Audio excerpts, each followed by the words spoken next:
So, what do you think? Should we wait a few more minutes or would you like to get going?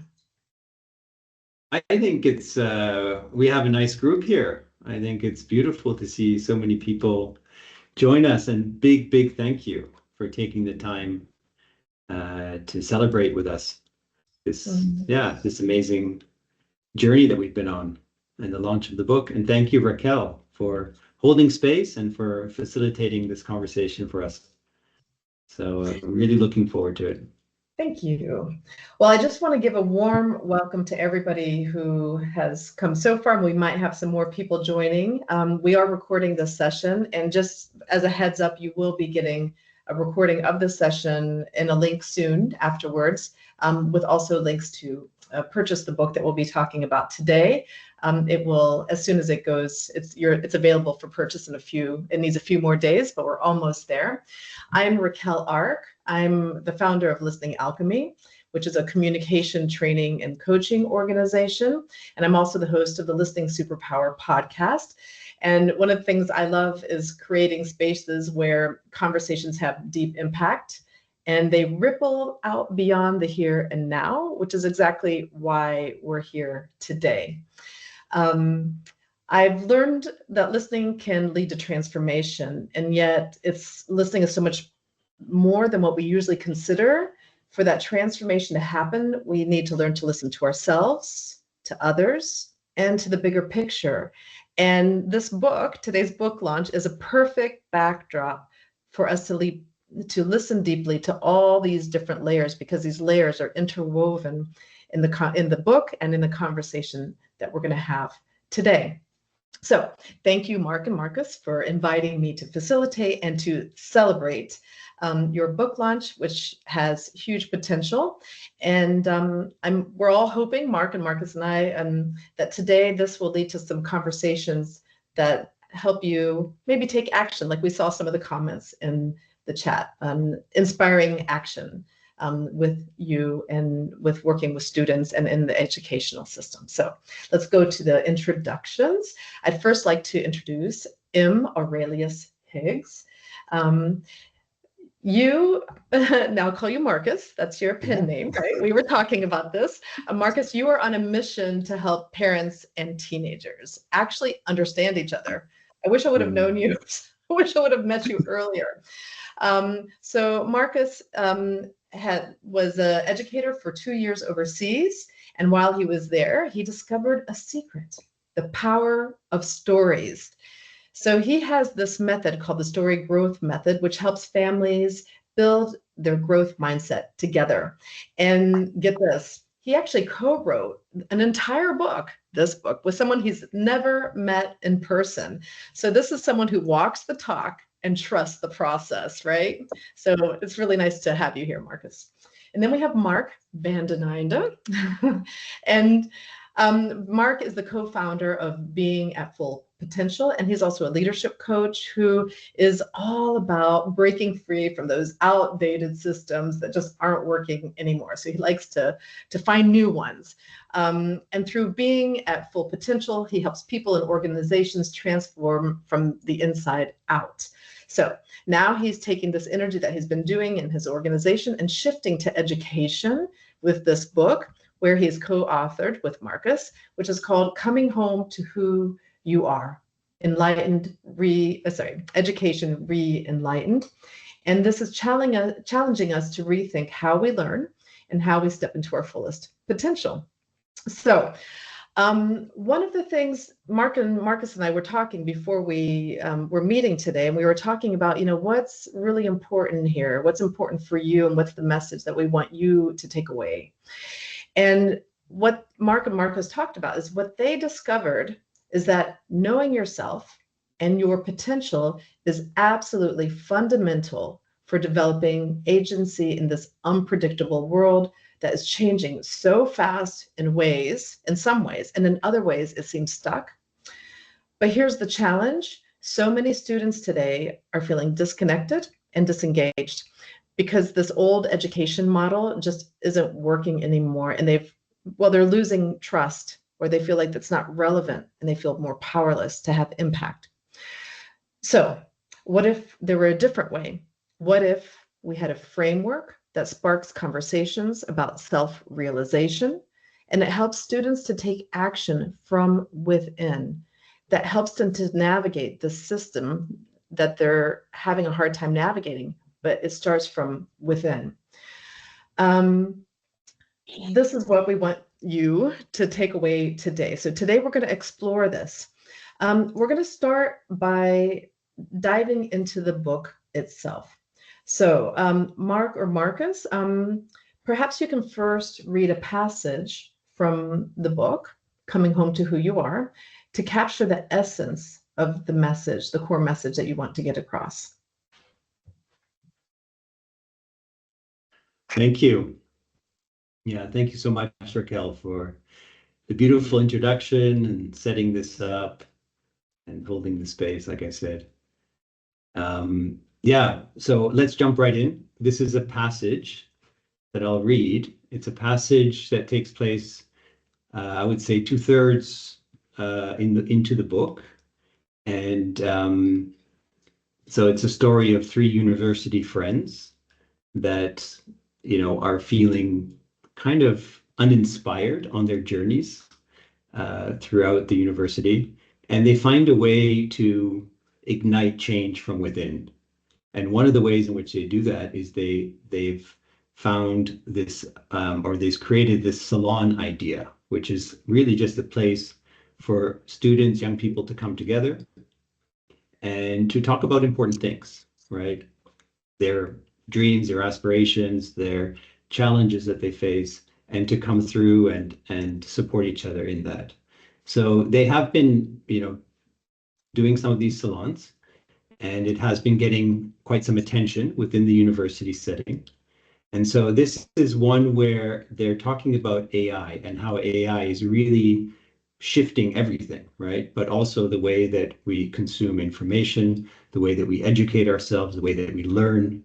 And I'll just read a little passage where the main character, Kenna, is facilitating the salon. And in this particular one, the dean has invited one of their major donors who is not very supportive of this initiative or is a bit skeptical towards this initiative to join. And the reason for him to join is to sort of see like what is going on here. There's this movement happening within the university, and he wants to understand what is going on. So I hope you can see my screen. And the donor is called Mr. Sprong. So donor Sprong. And I'll start with Kenna. So Kenna is saying, we're not talking about abandoning education, but evolving it. The university should lead the way into the future, not cling to the past. And then Mr. Sprong responds, this institution has been the cornerstone of human development for generations, Sprong retorted, his voice laced with skepticism. Kenna, unperturbed, continued, exactly, and to continue that legacy, we need to prepare students for a world that doesn't exist yet, for jobs that put greater focus on human creativity. Sprong's eyes narrowed. So what exactly are you proposing, young man? I'm asking us to consider what will the next 20 years bring, Kenna responded. Jobs are vanishing faster than ever. AI and automation will only accelerate this. Our education system is rooted in tradition, and it's not preparing us for the change AI is bringing. We need to learn the skills that equip us for these exponential technologies. Mr. Sprong grew visibly tense, his arms tightly crossed. As a major university donor, this line of debate clearly unsettled him. Thank you, So we Mark. start to get a sense of where the tension lies and how Yeah, the just story just might take a evolve moment for from here. everyone listening and just notice how that passage made you feel. Just notice how that made you feel and what thoughts come to your mind. And then we're going to shift over to Marcus. Hey, thank you, Raquel. I say the only difference between Mark and Marcus is us. It's a little joke. Wonderful to be here, and thank you for everybody who showed up. So I'll reply to what you said, what that passage made me think, and then I'll follow up with a poem that is in line with the book. yeah, there's a paradigm shift with AI, with the world that's going on now, and how we're going to approach education. Lancelot says, Ken is so true. We're going to have to rethink what does it mean to have a full expression of ourself in this world. And when we have donors, actually access to education is going to change also. There's going to be less, if you will, gatekeeping or waiting on permission. I think that's going to shake up a few things. I'm looking forward to it. I feel hopeful about it, actually. That said, I'm going to read a poem that, so as Mark said, it was three friends, Kenna, Rosie, and Alex. And Rosie is a Swiss Bahamian, and she's a poet. And she shares several poems with Kenna through the book. And one of the first ones that she shares is Step Out. I'm going to read it for you now. Step out from your dreams, leave empty slumbers, and be a person who is aware, a person of no fear. Be a person who dares greatly to take one step. Step out and break your indecisions, because your timidness breeds delay, with days soon slipping away, leaving you to lament over time lost, bearing the weighty cost of an empty thought of what could have been. Rather, find boldness, power, magic, and genius from within when you step out and just begin.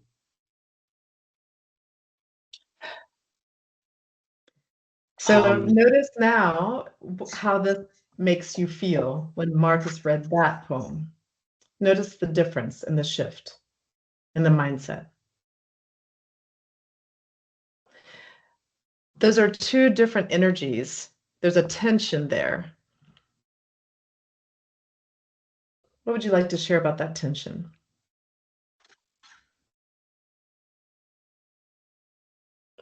Mark, would you like to start? Well, it's the, throughout the book, there is this there is this awareness that things are not right, whether, it be within the students. So in the case of Kenna, he just feels disconnected with himself. He doesn't feel inspired. He's an engineering student, right, at one of the prestigious universities. But he's not motivated. When he shows up to class, it's just a bunch of numbers, and he doesn't walk away feeling really inspired. And so what he's starting to realize is that there's something deeper that he wants to connect with. There's a sense of meaning and purpose that he's discovering within himself, and it's slowly coming through. And then there's the outside world that's telling him this is how things have always been. He has the pressure of his family saying, just work hard, study hard, you're going to get a good job. But he looks around and he sees the world changing rapidly. And so there's a disconnect there as well. And I think one of the big themes in the book is that, on the one hand, it can feel like we're powerless, right? We just, things are the way they are, and you just continue to show up and continue to do what you need to do. And on the other hand, there's a sense that, no, actually, I can be the change, right? But that requires trusting yourself. And so there's a big sort of theme that runs throughout the book, is learning to trust yourself, learning to trust your voice, your inner voice, and the wisdom that is within you, and realize that actually change can start anywhere at any time. And that is really, I think, one of the foundational pillars of the book, is that you don't need to wait for a system to change. If the education system is outdated, you don't need to sit back and wait for somebody to reinvent it.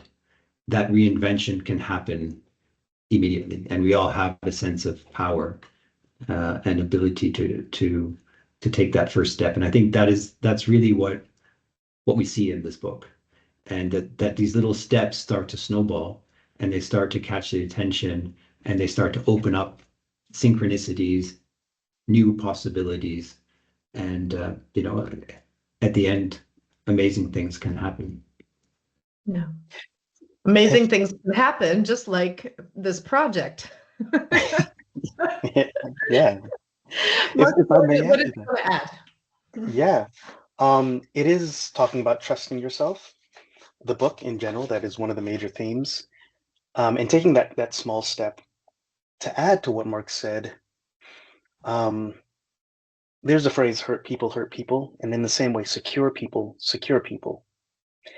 And we expand in the spaces that we trust. Rosie, with her poem as a friend, is telling Kenna, yeah, trust yourself. And I'm here to make space for you. And he also meets mentors along the way, which is Amar. And something that you were talking about, Raquel, is that as you look at Amar's relationship with the students, he doesn't pull them, he doesn't cajole them. He makes space for them to expand in their expression. And I was a teacher for 2 decades as opposed to 2 years. But one thing you teach is create the space for that person to express, literally press themselves out of themselves, express, pushing themselves out. And that's how we expand. You know what I mean? So create those pockets of trust. And that's what we do with the IDGs. That's what we do as parents. That's what we do as educators, as business people. We're securing the world, and it's woven in there through the story.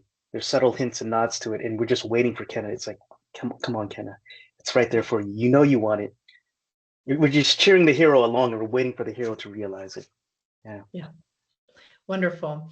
So this is just for everybody, this is just getting a sense of the foundation or the experience of this book. I call this, it's like an experience reading this book. And we're going to get more, a little bit later, we'll get more into the framework and how you can really apply this and create also that space like Marcus is talking about, and creating an experience with your students or in the context with which you work. But let's shift over to the personal side of things. And now I'm going to be asking questions. If anybody has questions, you're welcome to ask questions in the chat. I'll keep my eye on that. But in the meantime, let's start with Marcus. Let's go back to 2 years ago.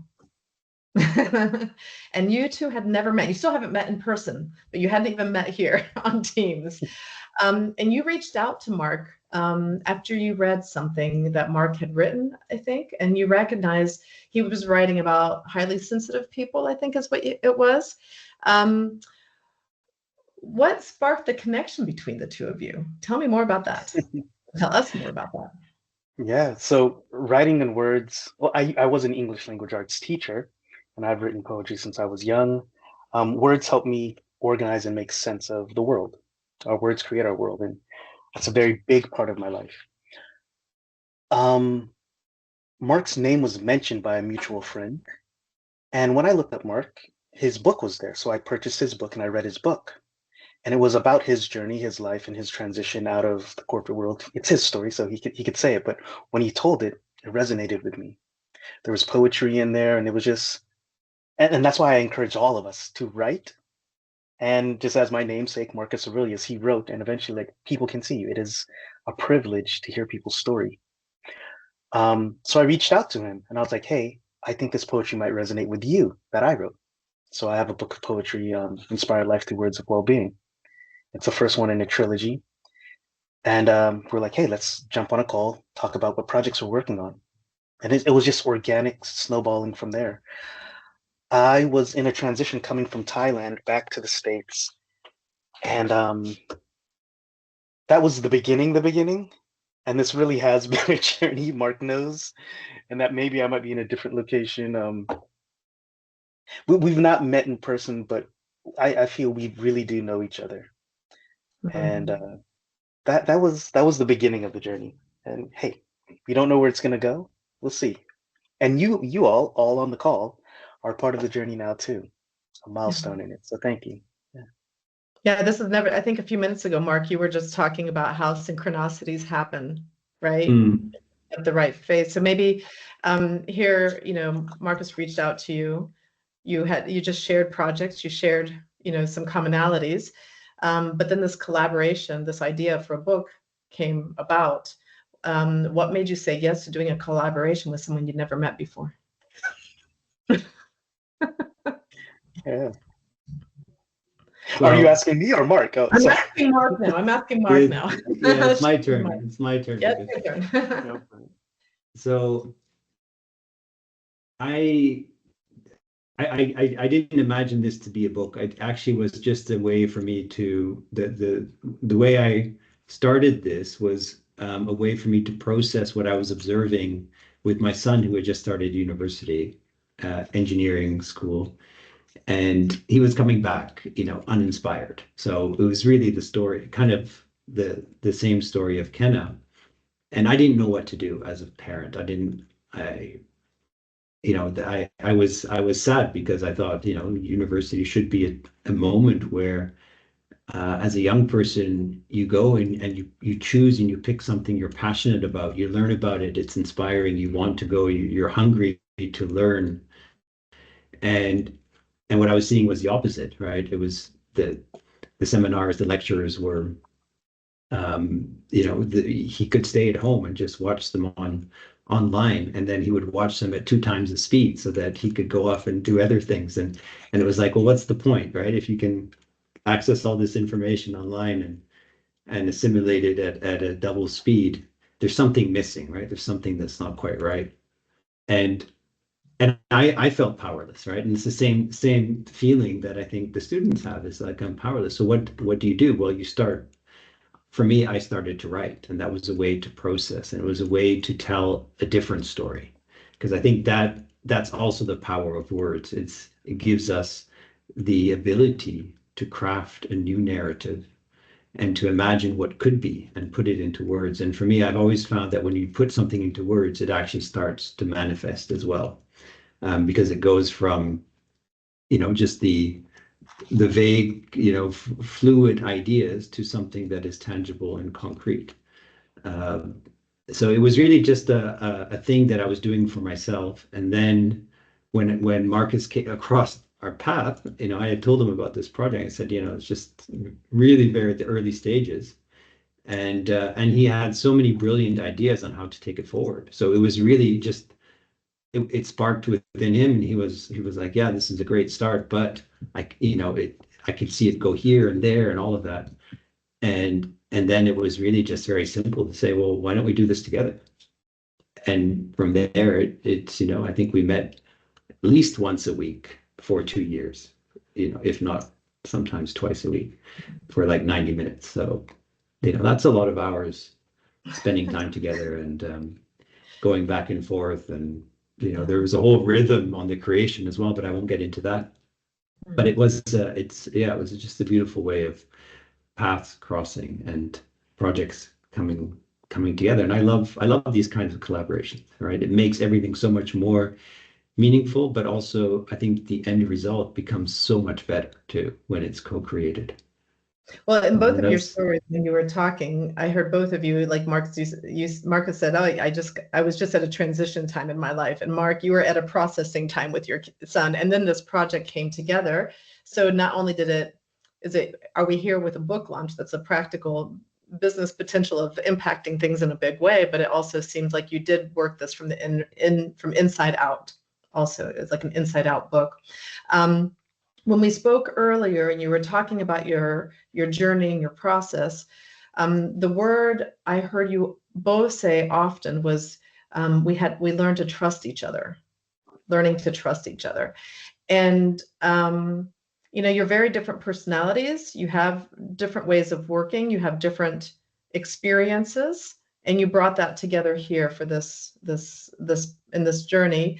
What are maybe a couple of things that you have learned about trusting each other in a process like that you could share with the participants here that might help people here also find collaboration partners, perhaps even with this book? Would you like to go first, Mark?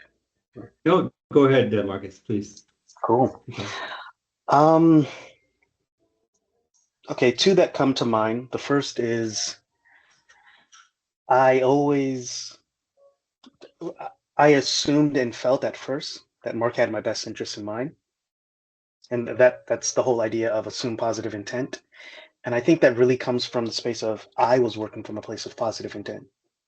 So it's easy to assume it in another person because it's like, that's energy I'm bringing. That said, when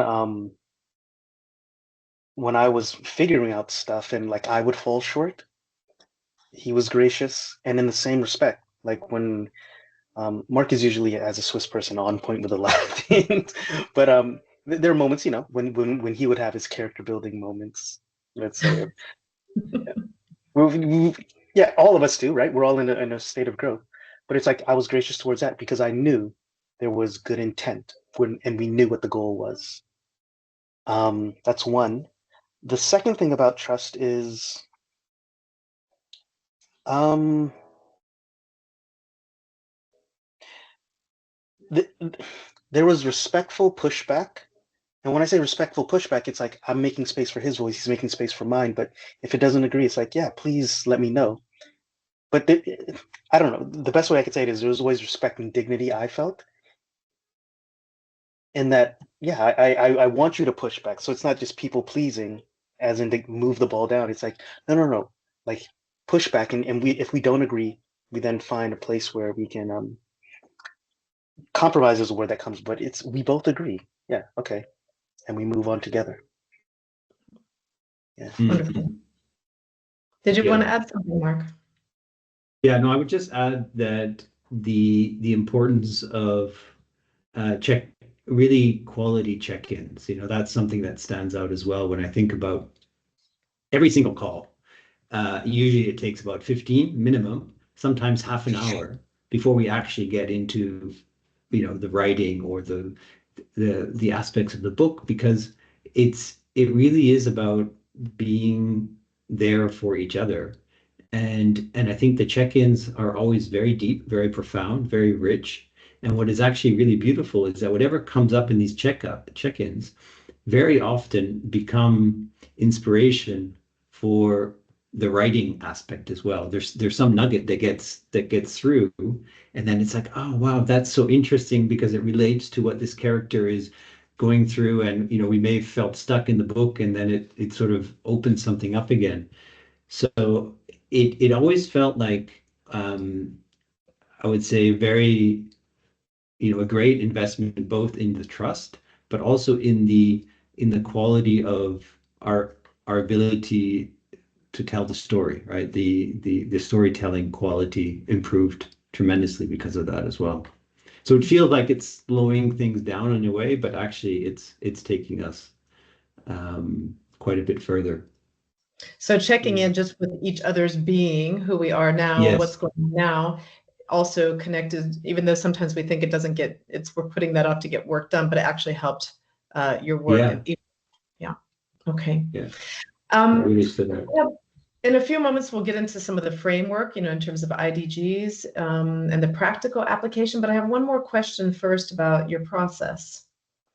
I know that you received you had different iterations of your book. And we had some people write in the chat that they had read a book a year ago, but that book is probably different than the one that's coming out. So it's not the same book. You've adapted and changed, you've gotten feedback, and you've gone back to the drawing board. So your book has evolved over time. Getting feedback is also not that easy. You talked about the tension between the two of you in character building, but then you're getting feedback from others and lots of opinions and lots of ideas. But when you were talking about that, you talked about even that being a magical experience. I'll lead with a Rumi quote. If we avoid everything that rubs us the wrong way, however will we be polished? Oftentimes feedback it's another perspective. Yeah, and it rubs up against what you presented. Publicare, it means to publish. And when you expose things to the light, it's just like, oh, now you get to see the nooks and crannies. I can promise you now there's going to be another iteration of this, even after this launch now, this milestone, I'll call it. But you're gracious with it. You're thank you for that. And again, it's starting another conversation. This is a much better book than when we started. But we took that first step and we just started. That as a language teacher, I used to say the purpose of the first draft is just to exist. We've done that first draft. We've done the second. We've let students read it. We've let educators read it. Yeah, we're presenting it to you now, and I feel we're gonna refine it again. So yeah, that's wonderful. Yeah. Yeah, I love to think of all projects as work in progress. It's always work in progress.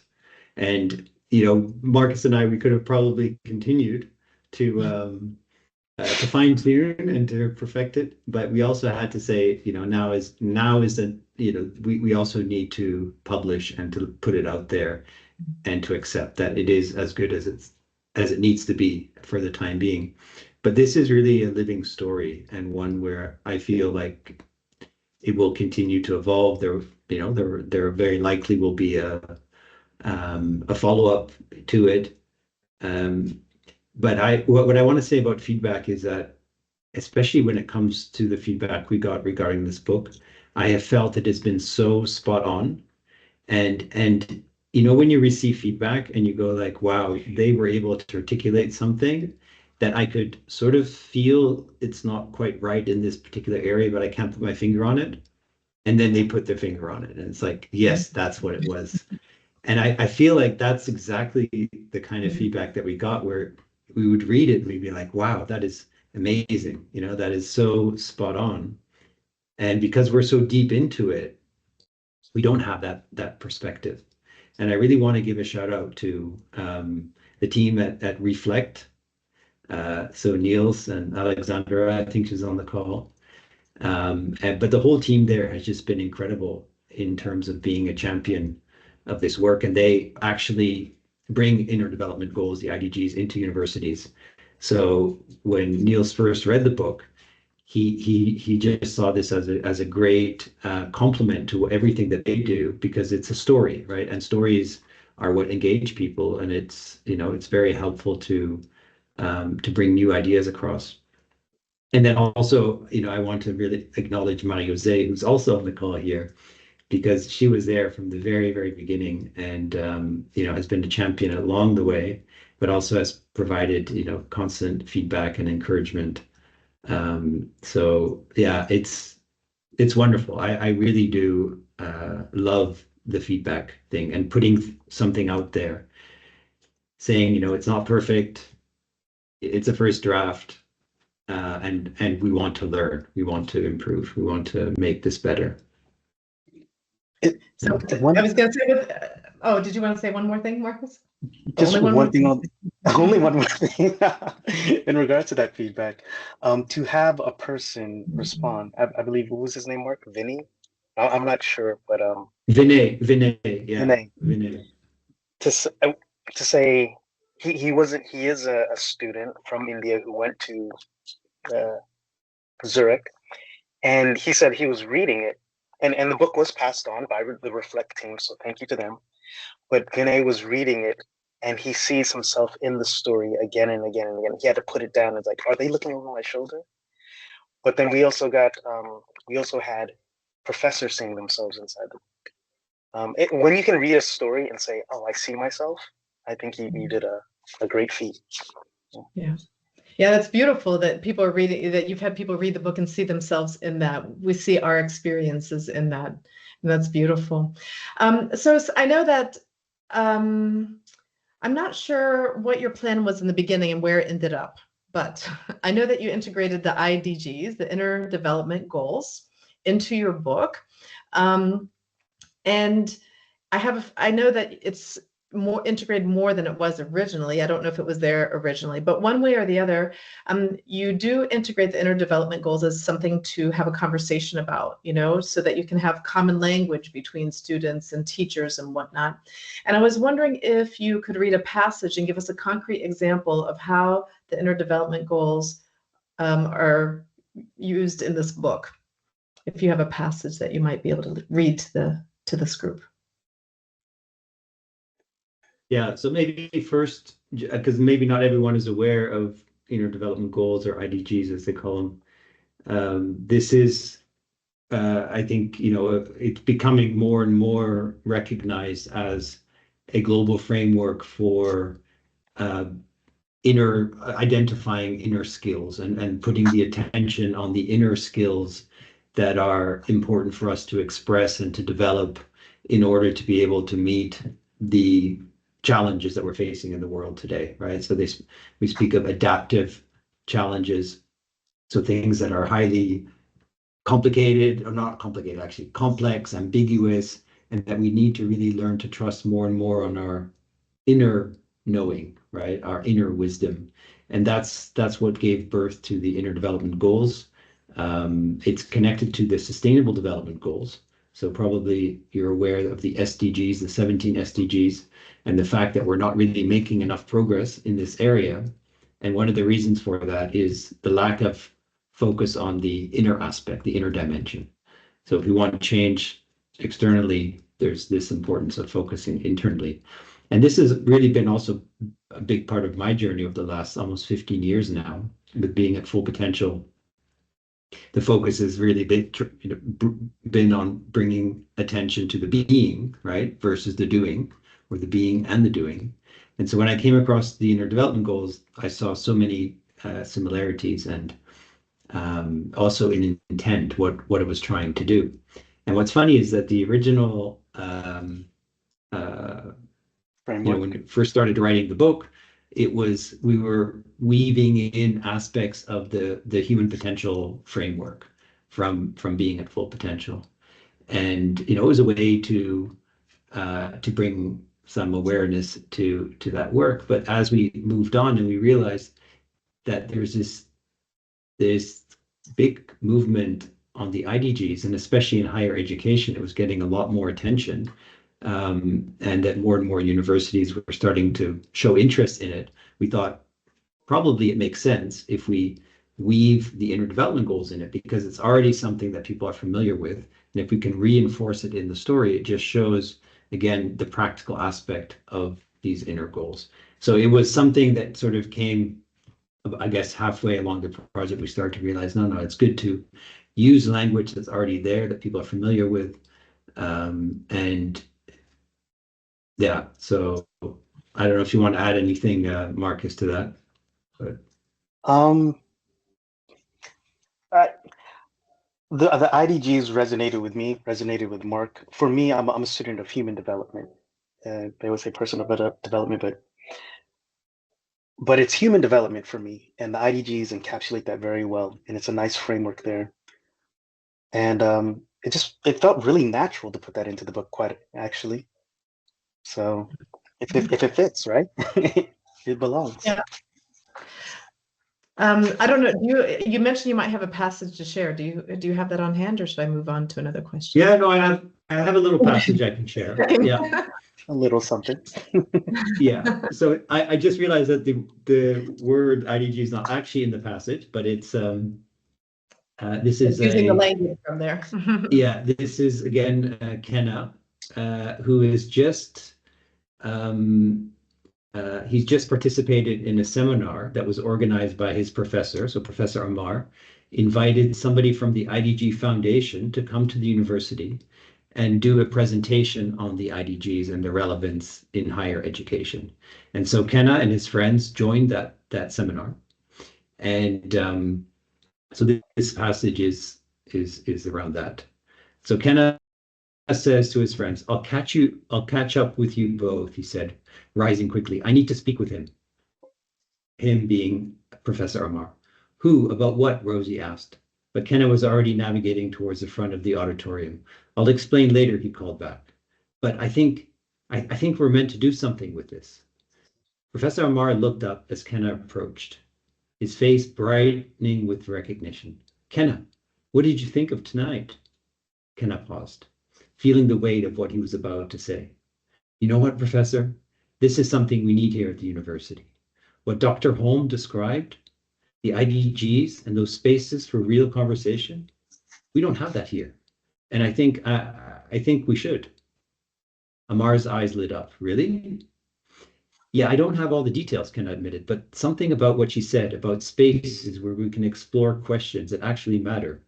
It feels necessary, essential.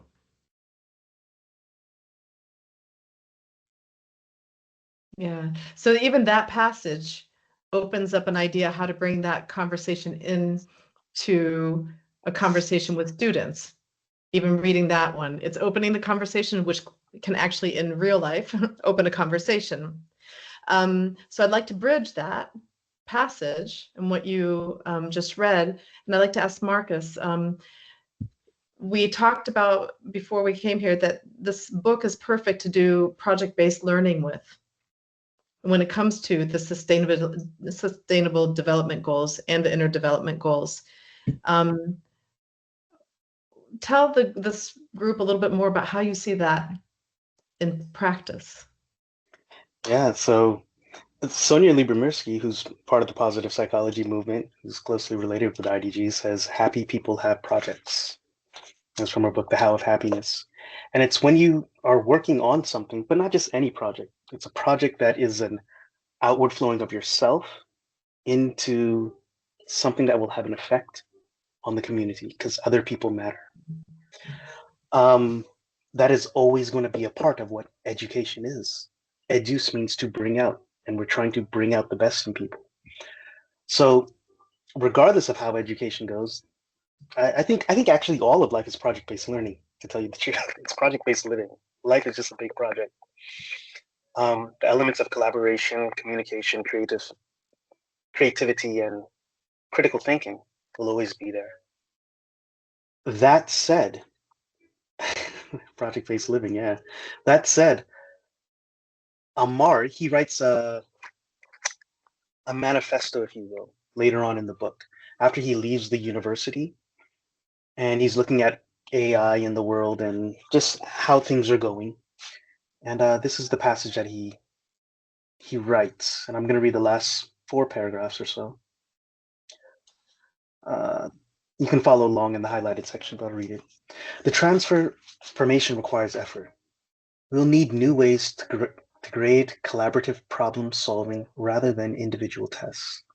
Measure year-long project impacts rather than 1-hour exams, and train ourselves to mentor real-world work beyond classroom boundaries. I've seen what happens when students work on problems that matter. I've watched young people discover solutions that neither they nor AI could develop alone. I've seen learners transform from passive consumers into active contributors to human well-being. Sustainable project-based learning returns education to its original purpose, developing human potential in service of making the world better. It prepares students for lives that matter, careers with meaning. We've got the tools. We've got the need. We've got students hungry for meaning. What we need now is the courage to begin. It's however that lands for you, but for me, that lands with we have everything that we need to make this a beautiful place. We just need the courage to take that initial action and then continue. Marcus, could you just take that one step further? How would you walk us through how a teacher could use that book or that passage tomorrow to have these conversations? Well, okay, so to use that passage, that is to inspire the educator. But when you present project-based living or project-based learning, you have the kickoff question. And you lead with curiosity, and it's curiosity that's attached to the actual student. It's like, hey, let's explore this together, and I'm going to support you while we explore this. Dive into project-based learning if you are an educator, but that is what we do with business. That is what we did with this book was that project. Just as Mark said, it was an expression of ourselves. We knew what the goal was, and eventually we wanted to present it to the public and we want to contribute to it. But it's like, hey, what are we going to collaborate on? What are we going to work on together? And that is the spirit of project-based learning. To make it actionable, like in class tomorrow, let your students go through this. Let your students understand. Before your students believe in themselves, there's an element of belief in the world, and you hold that for them while they try to figure it out. If they don't believe in themselves. But if they do, it's just like, yeah, I'm here to support you as you express yourself, express that belief. So that's with these questions, that's with listening, that's, making sure that there's a consistency of taking time to explore these, because often we're very fast. I noticed that also with my students, they're very quick from one thing to the other. So to slow the pace down just a moment. And I think in that effortful moment, that's actually where the connections and aha moments happen. Sorry, Mark, go on. I can just add something here that I think can be very powerful, and that is making these big sustainable development goals real for us at an individual level. I think part of the problem why we're not making progress on the sustainable development goals, yes, there is an inner component to it, but there's also the aspect that there's this belief that someone else is taking care of it again. This is work for the governments to figure out. This is work for the big corporations to figure out. And people have lost their own connection to it. And I think what can really be very powerful is when universities and professors bring these sustainable development goals into the classroom and explore with students. Which one of these 17 are you passionate about? Which one of these 17 is connected to your own life journey, your own life purpose? And that they start to feel this emotional bond to it, an emotional connection to it. And from there, initiate a conversation about what can I practically do? What is in my sphere of influence that I could create, or a project that I can initiate, or that I could collaborate with somebody else on to bring something to life that meets this particular SDG goal. So now you're really talking about empowerment, you're talking about project-based learning, you're talking about speaking to what is meaningful to the individual, right? Their sense of who I am, what are my gifts, what are my talents, what are my unique experiences in life, and allowing that to flow into a specific project. So you basically tackle so many different things. You tackle the needs of the outside world, you tackle the needs of the individual and their sense of their desire for meaning and purpose. And you tackle the fact that university now becomes a fun, inspiring, and collaborative, engaging place for people to be. So I think it's really, and you're leveraging technology, right? Because AI and these different technologies now become your collaborators. They become your research assistants. They become the things that are going to power you to be able to deliver something. So I think the application is very very transformative. So in your book title, it says coming home to who you are, this inner part, but then you have it as education re-enlightened, which is an external system structure, right? So I think what you started talking about is a little bit of a vision, but how do you see this in this? That's a little bit of a tension there too, right? How do you see this in inside out process in terms of from student to education being transformed? What's your vision for that? Well, for me, coming back to the phrase secure people, this is what human development is.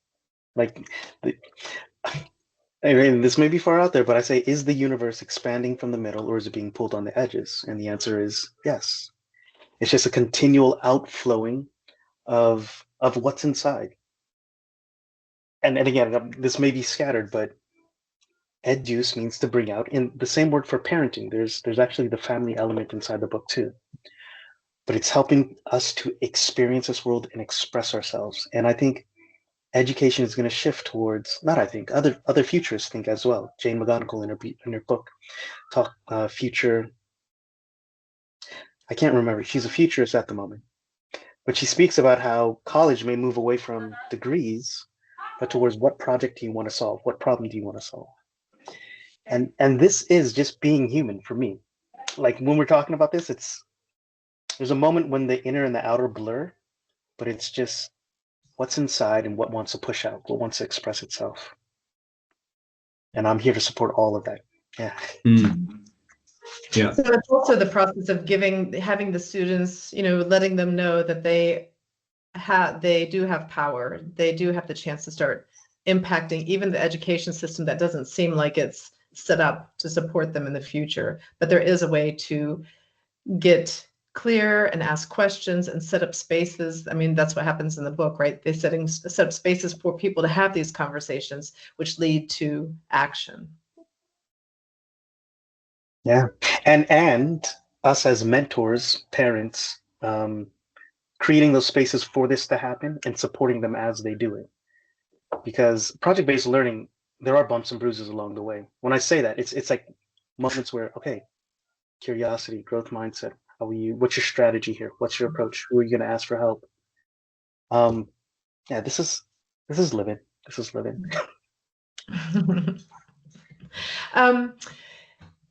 You know. Yeah, and I think it's important, this marrying of the inner and the outer.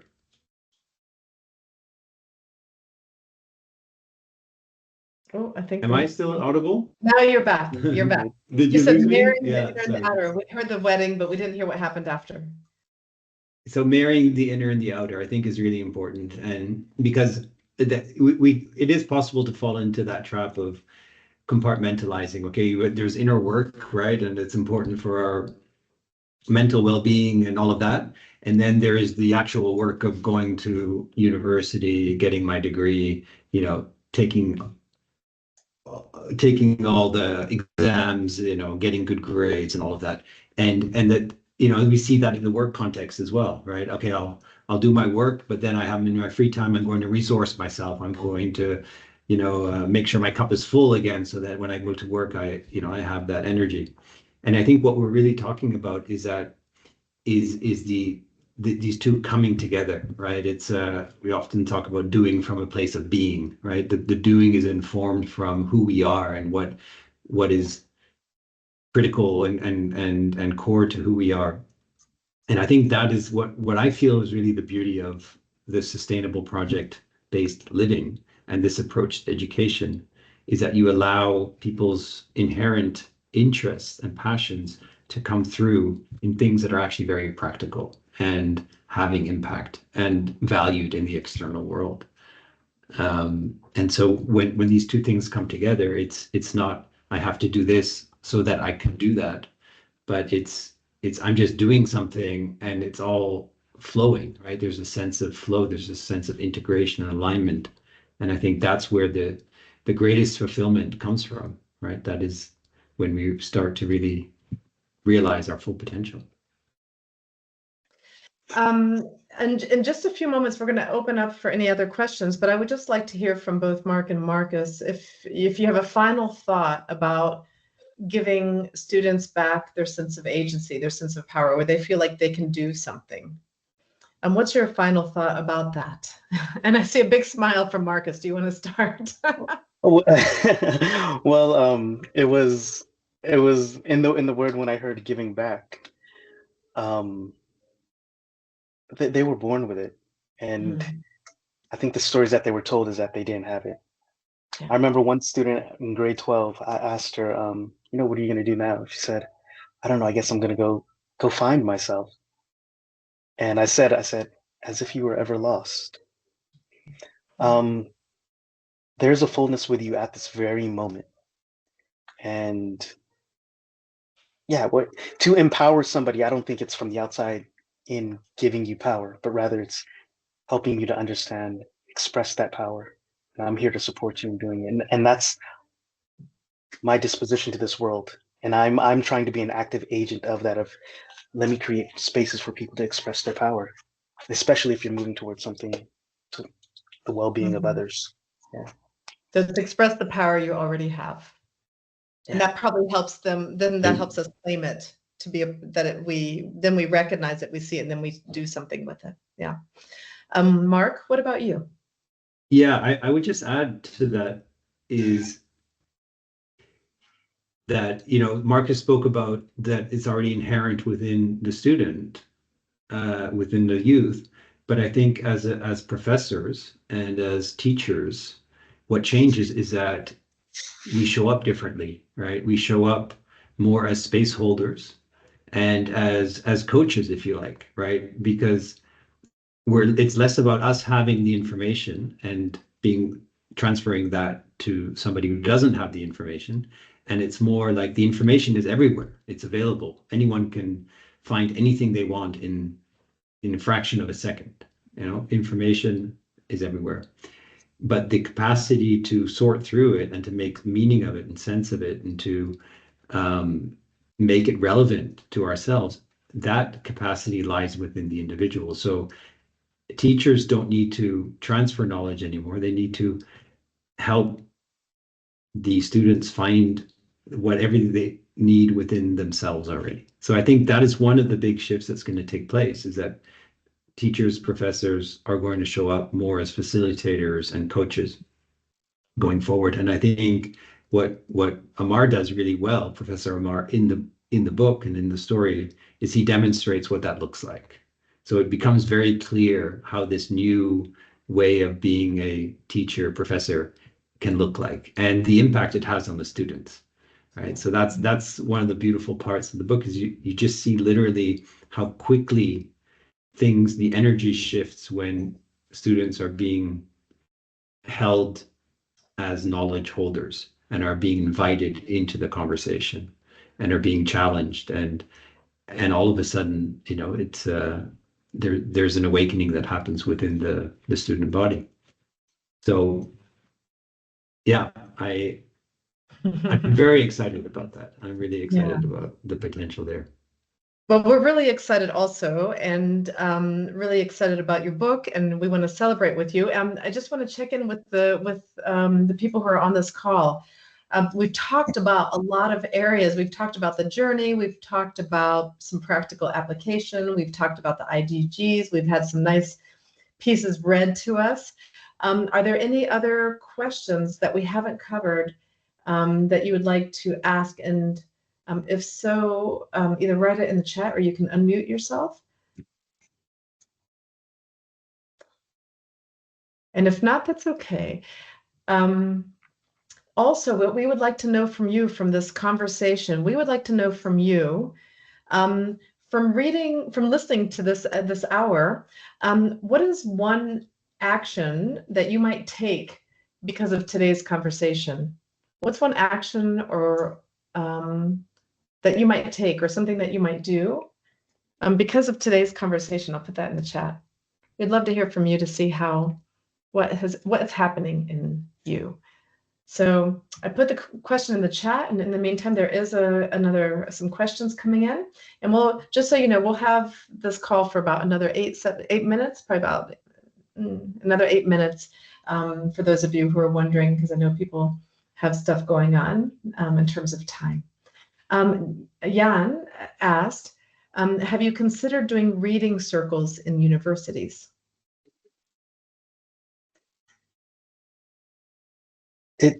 It's been considered. I mean, the book is, first of all, hello, Jan. Thank you for that question. It has been considered. I think, personally, the reason I wanted to get it as a book and invite educators to do it is to put the power inside their hand, and then have the students have that conversation start in the classroom.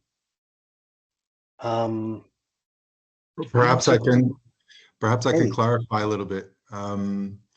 I know that Parker Palmer has written this fantastic book, The Courage to Teach, right? And I think your work is in that tradition where you're appealing to the courage we already have, and we need to find that in ourselves, and in a world that's sort of divided and polarized, and where we have a lot of stuff going on.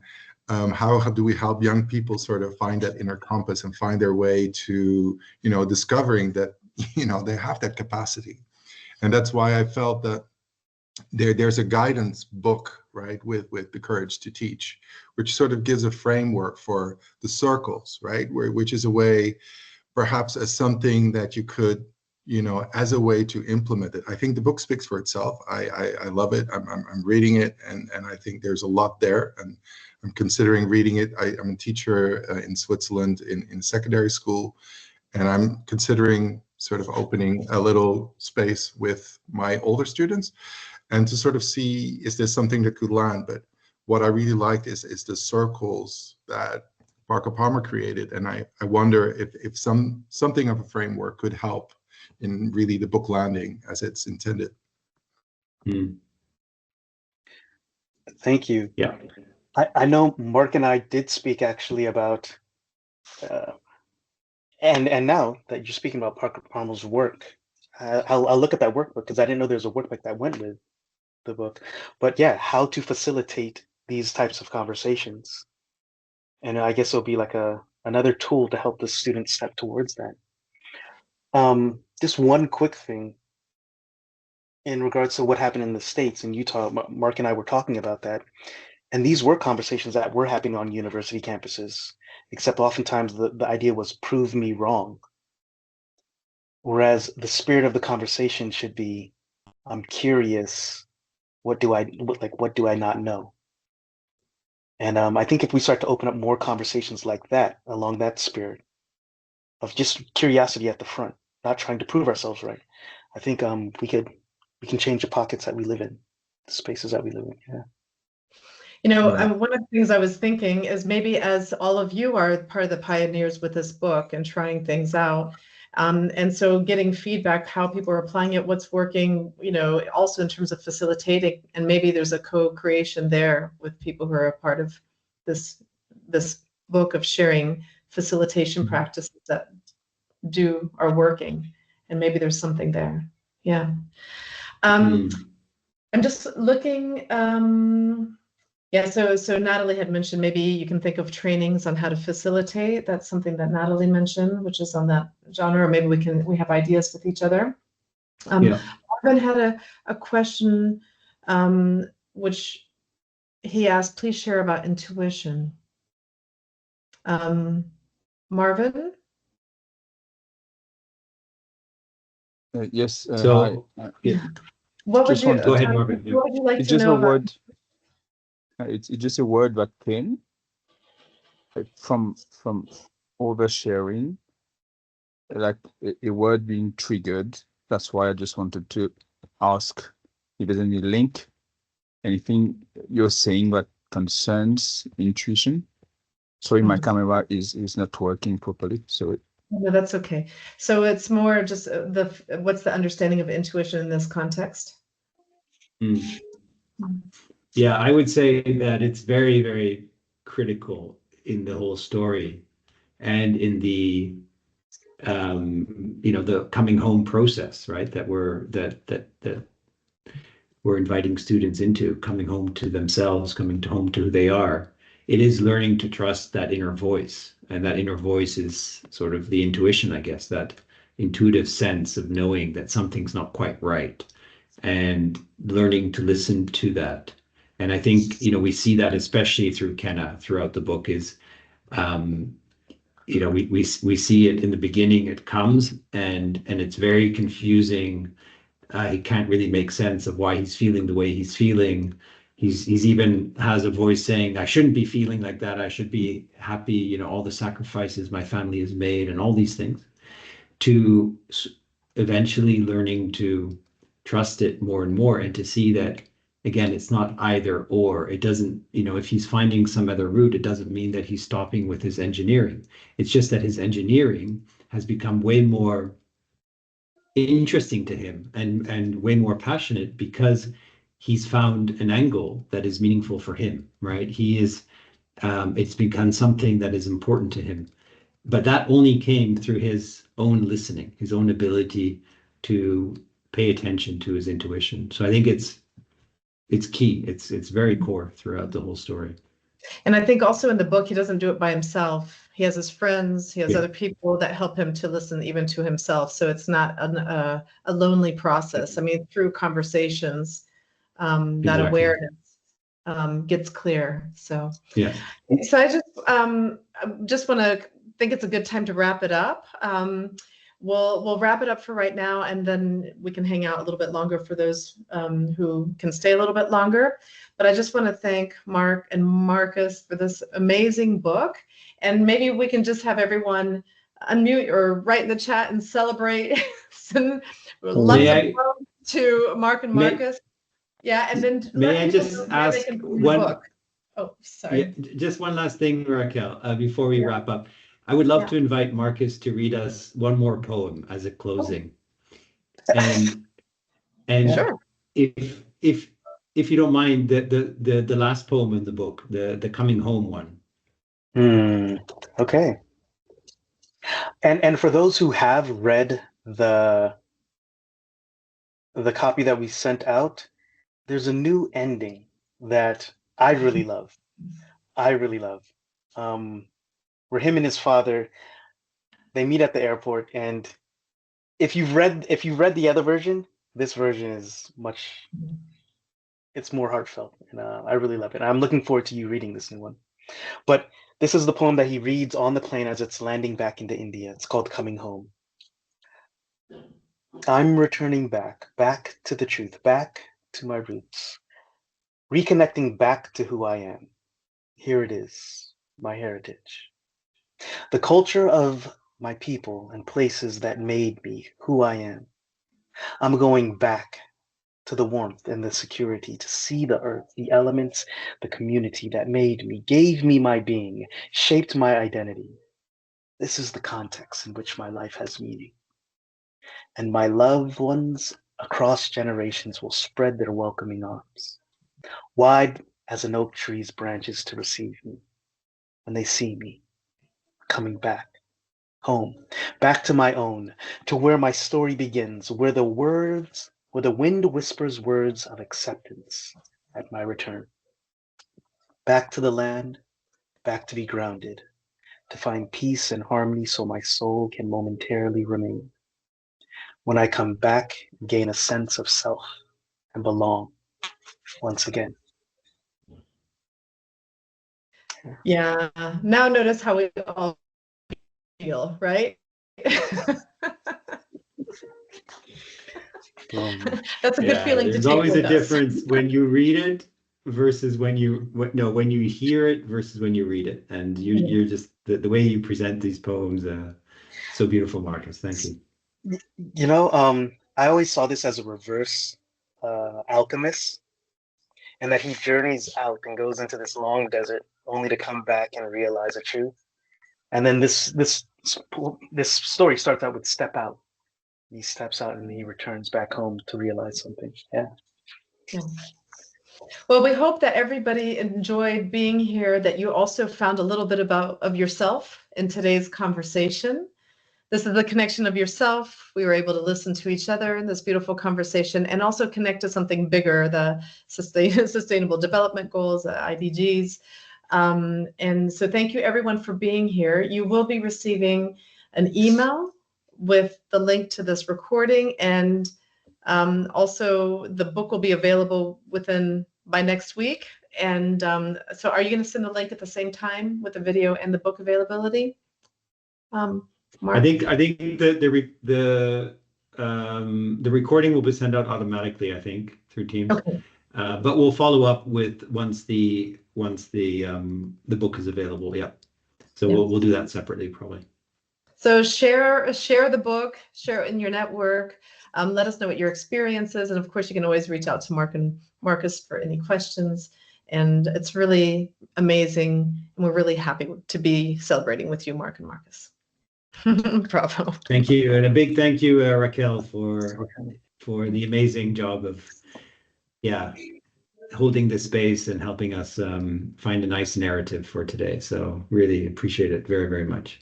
And thank you everyone for joining. Feel very supported and very encouraged. Thank you so much. Take care. Good luck. All the best. Yeah. Bye-bye. Bye-bye. Bye. Bye, Natalie. Bye. Thanks. Bye.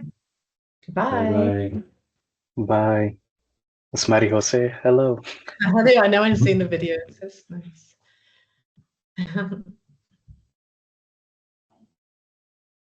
Want to stay on for a minute or so, or I don't know if anybody wants to share anything or has any questions. We're happy to stay on another couple of minutes. I want to stay on just 1 minute to say thank you to Mari Jose, who's been with us on this journey. Thank you from the beginning.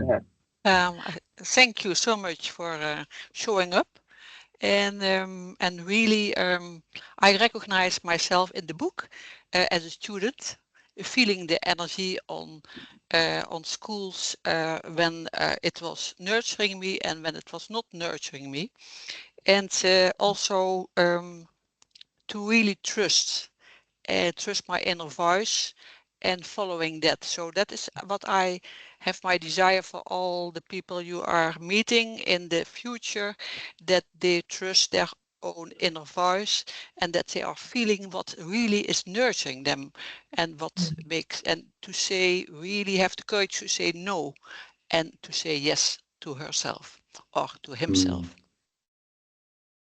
Wow. And thank you for facilitating all these things. Raquel, you were a beautiful, beautiful listener and facilitator. It was beautiful to see and really I celebrate and I congratulate you all for this beautiful process and for the beautiful book. And I will talk a lot about that. All the best. Love Mhm. you. Bye-bye. Thank you.